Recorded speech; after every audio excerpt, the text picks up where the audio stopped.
Welcome back to Emotional Mojo. What if you could reach every personal dream simply by changing the way you think, feel, and respond to hearing the word no?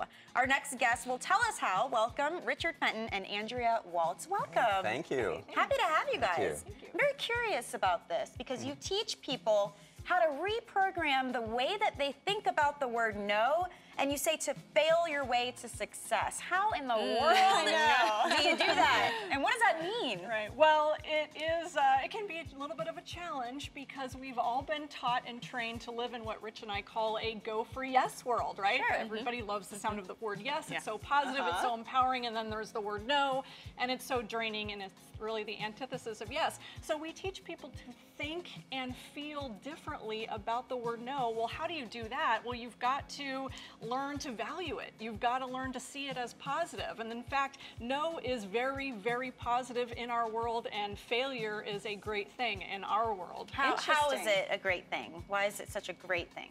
Well, almost all people who are successful in this world have what we call high failure rates. Okay. They all go through massive failure. Because they take risks. Absolutely. We talked about the that greatest before, success, right? you know, beneath the surface of every great success story that you have ever heard, Yep. right? Because all we see, you know, is the glitz and the glamour of the success. Beneath that is always a tale of massive failure and a willingness to put yourself out there. And that's why those stories are so good. When you see people's biographies, you're right. Every person who's really made it has a great story. And maybe that's the way we go about it. And you say there are 5 levels of failure. What are they? Right. Well, it's funny because it took about 2 years to even realize that there were levels of failure. Here we go. Yeah. Well, the first one is the ability to fail. I mean, everybody has the ability to fail. It's where we all start. The second one really is the willingness to fail. It's where you go out and you're willing to try some things and you're willing to, you know, to put yourself out there a bit, but you're not enjoying it. Okay. You're doing it because you know it's important, but you're still kind of begrudgingly doing it. Okay. The third level is the one that matters. It's wantingness, where you actually reach a point where you want to fail, where you get up every morning and you tell yourself, Who wants to fail? Well, and that's the problem. Today? And that's the problem, because only about 5% of people ever get to this level, to where you wake up in the morning and you say, I'm going to put myself out there, I'm going to do some things that I would not do otherwise, knowing that I may fall on my face and then get back up again, and actually going to bed at night, and if you didn't fail, feeling that you had not gotten everything out That of was your a failure if I didn't fail. Exactly. And keep in mind, you guys, this is what we all did as children. I mean, kids love to fail. They don't mind falling on their face. They don't mind looking stupid in front of other people. But somehow, as adults, we lose that tenacity. You don't see it as a challenge anymore. Right. Man, there are going to be lots of guys out there who are going for the ladies. It's okay if they fail a couple times. Yeah, and there's a fine line, between, asking a girl out and stalking. We just want to make sure that go for no, should be used the right way. The point is, I think, shooting for something that you don't think you can accomplish, whether that be dating or at work or in parenting even, I'm sure. And I love that you guys say, never let the no you receive be the one that you give to yourself. What does that mean?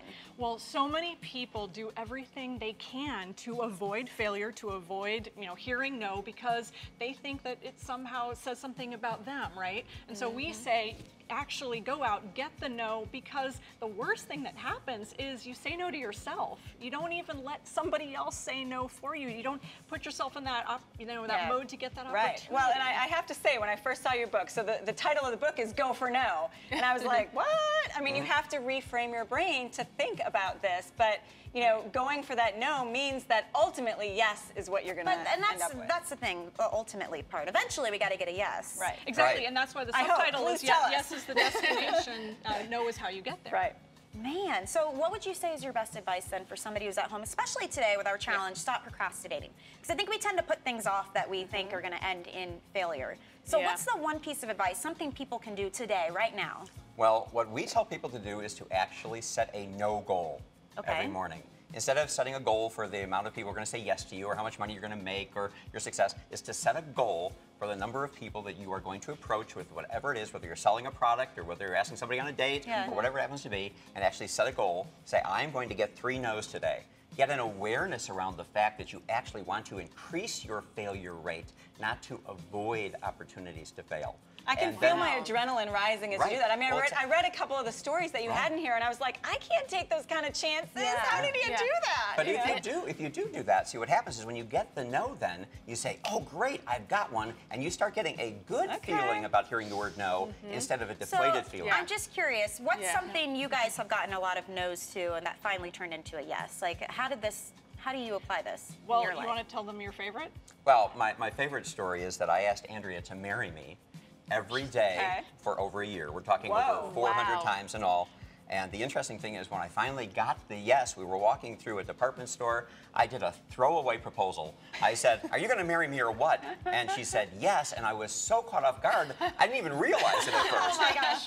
But is that because you got worn down, or is that because you actually really changed that your can mind? Like, how does it happen. work? That can happen. I think he was a little bit worn down, but of course he stayed persistent, which is what the whole message is about. You've got to stay persistent. You're going to hear no a lot, but it doesn't mean, no doesn't mean never. No means not yet. And you know what, I think this is the perfect reframe because we talk about this all the time, but to be able to look at no in a completely different way can definitely change a life. Well, you guys need to go for no. Okay, the book is now available, so big thank you to you, Richard and Andrea, for joining us and sharing that message.